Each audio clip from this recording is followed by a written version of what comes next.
Welcome back to Celebrity Radio. It's Alex Belfield talking to some of the world's biggest stars and some of my favourite people, and ladies who are fabulous, talented, have a voice that is so distinctive you can hear it all around the world. Melissa Etheridge has got a brand new album out called M.E, Me, and she's on tour coming to the Shepherd's Bush Empire in London on Monday the 27th of April. Melissa joins us on the phone now. How are you? Oh, I'm just fabulous. Do you know what it is about you? In a sea and a tsunami of dullness, your voice is so magical and rich. You can't really be trained that, can you? You just got it.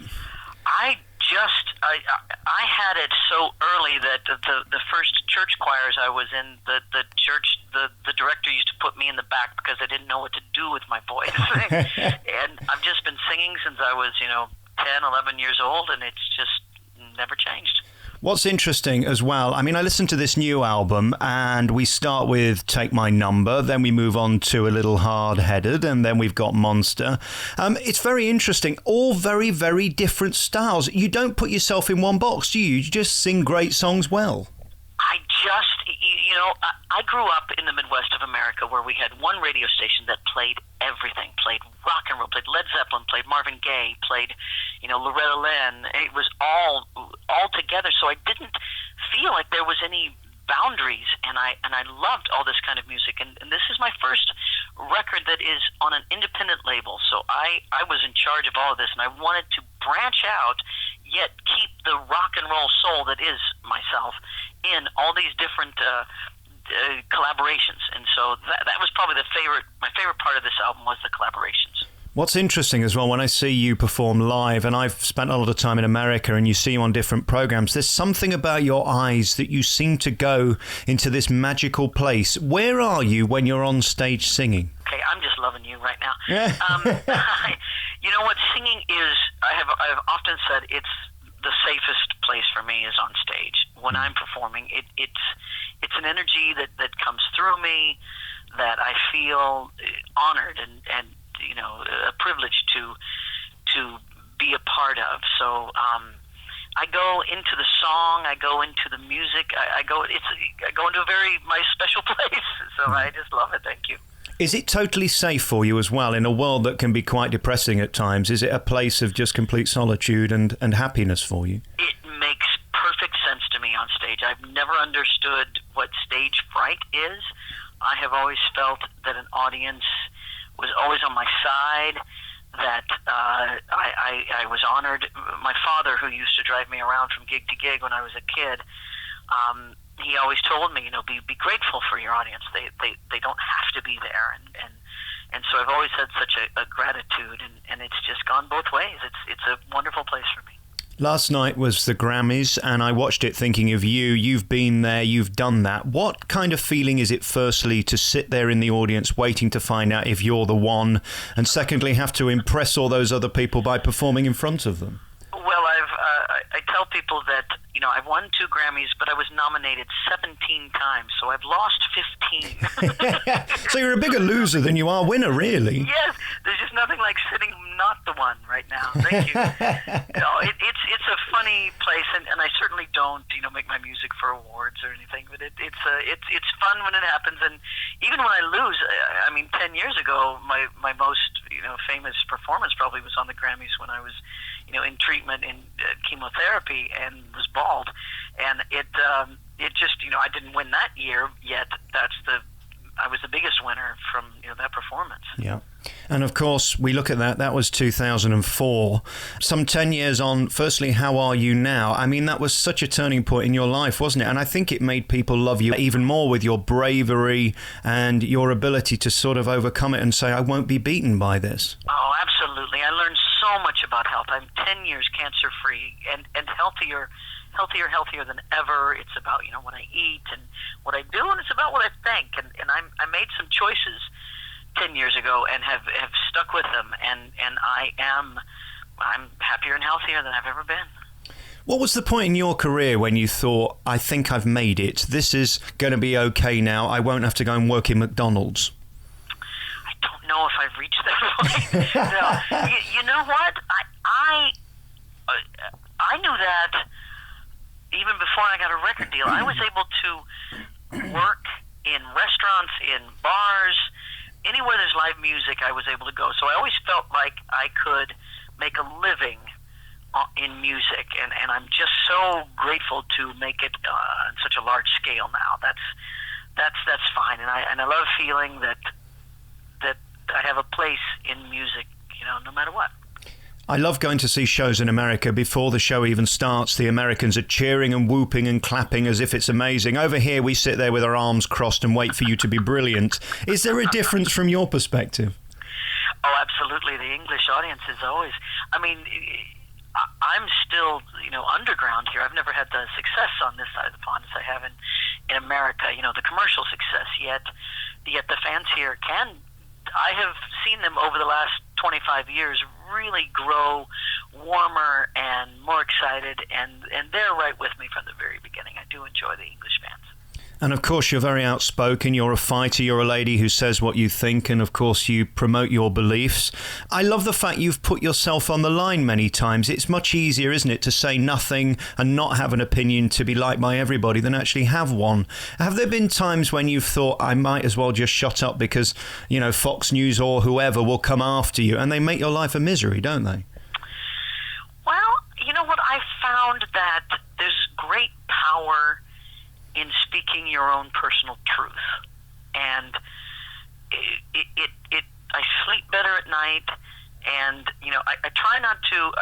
I've never been one to judge someone else or tell anyone how they should live. That's not where I'm coming from. But when asked, I will stand up and speak about my life and my my own existence in this world, whatever it might be, and I will speak the truth about it. And the feedback that comes back from that, every time a young person comes up and says, you saved my life, you were, and whether it's LGBT or cancer or whatever it is, it's worth whatever the bad feedback might be. Yeah.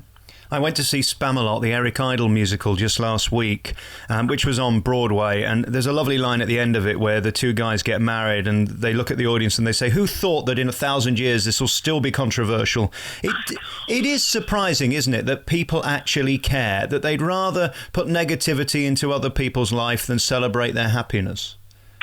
Well, I think that the sexual paradigm is interesting, how much fear there has been, and how much just 20 years ago didn't even talk about sexuality, yet it was the main driving force in entertainment. It was this this dichotomy that sort of drove us mad. Is something we all do, yet we're not supposed to talk about it, yet there's certain rules of how we do it.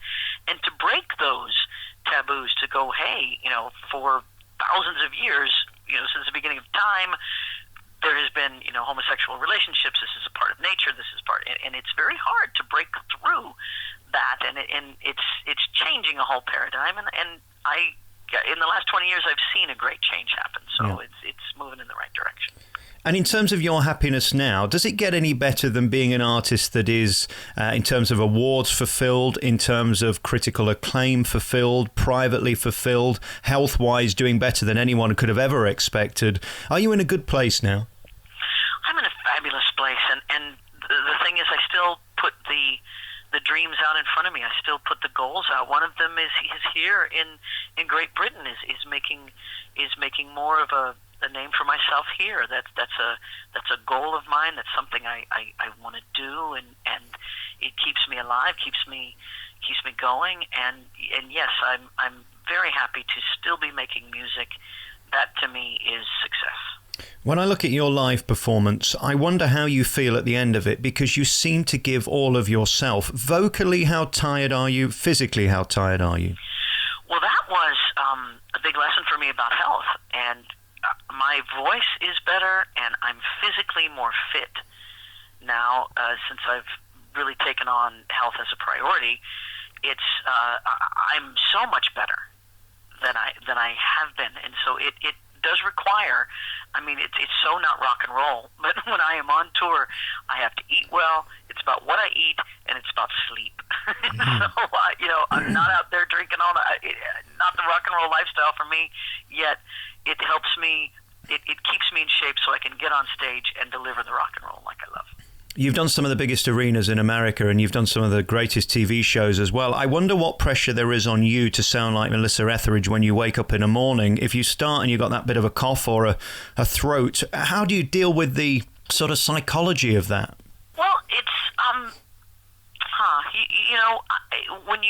when I speak truthfully and when I trust myself, and when I know I've been taking care of myself, I feel I can step into any situation, and I'm at my best. I approach it like an athlete probably approaches, their work. You got to keep in shape.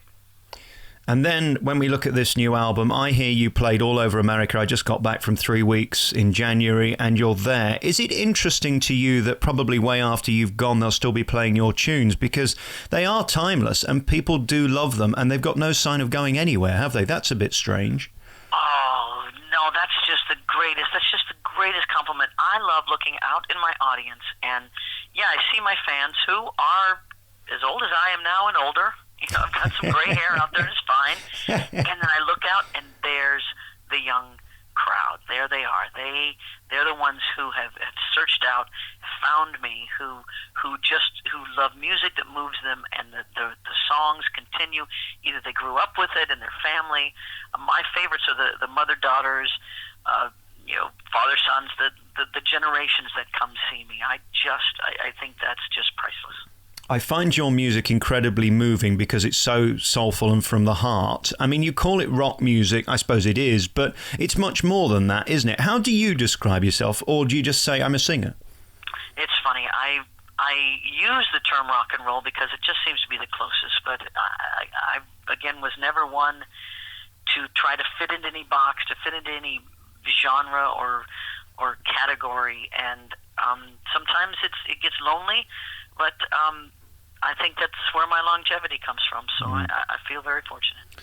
For me, you're sort of the Janis Joplin of our generation. You've got that incredible tone that will never be repeated. Do you think about your gift, or do you ever consider how blessed you are to have that voice, or do you just not think about it?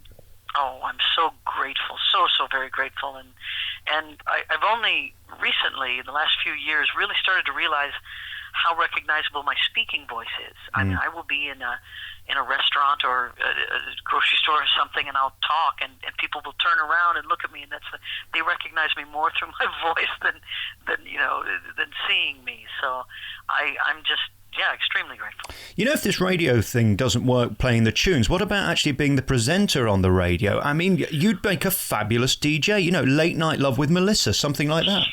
You are.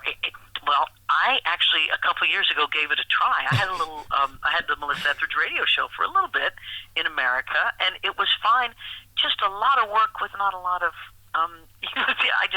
I appreciate you. How about that? Yeah, I know what you mean. Not a lot of money and not a lot of respect. That's the other thing. All radio DJs are dopes, aren't they? Put it that way. I know what you're saying, Melissa. You know what I'm saying. I do indeed. Hey, listen, welcome to my career. Melissa Etheridge's brand new album is out now. This Is Me is just tremendous. Some gorgeous tunes on there, from The Monster to Take My Number. Just beautiful singing with different styles. She's coming to the Shepherd's Bush Empire in London on Monday, the 27th of April, 2015. You can see her there live. And I really thank you for your time. It's been lovely talking to you, Melissa. My pleasure. I look forward to doing it again.